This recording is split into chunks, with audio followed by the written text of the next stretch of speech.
Seraut wajah cantik yang kau sembunyikan di balik kerudung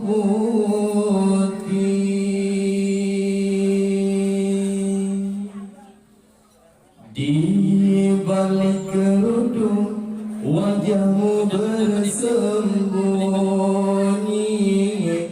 Kau cantik alami anugerah ilahi,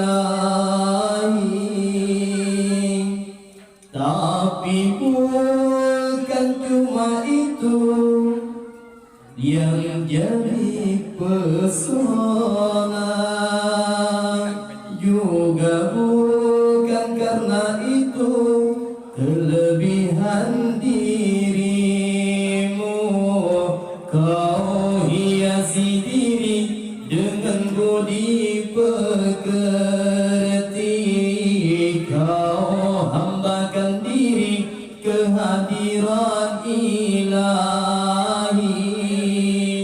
Itulah yang menyebabkan kami sayang padamu. Itulah yang menyebabkan kami cinta padamu.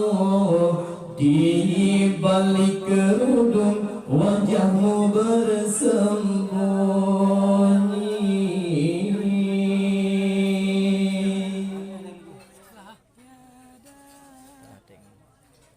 Tiada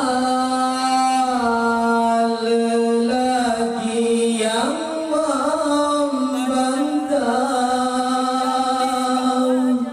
kecantikan wajahmu,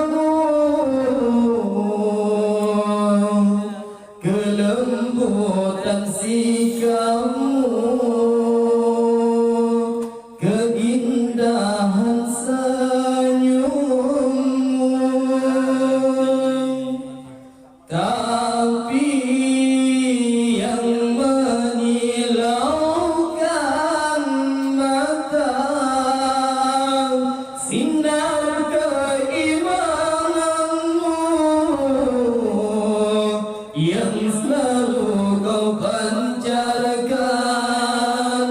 dalam setiap langkah. Gadis seperti kamu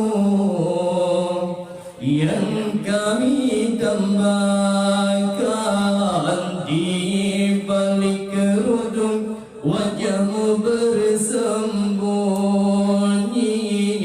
Kau cantik alami anugerah ilahi, tapi bukan karena itu kami sayang padamu, juga bukan karena itu kami cinta padamu.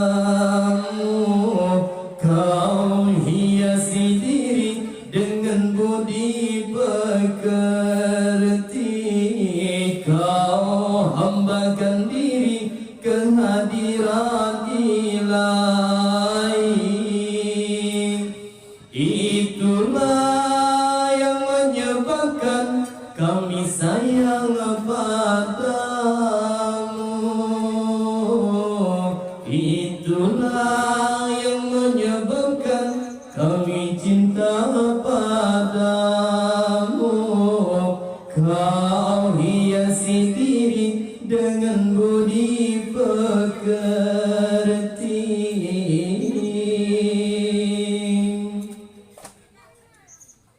Tiada lelaki yang membantah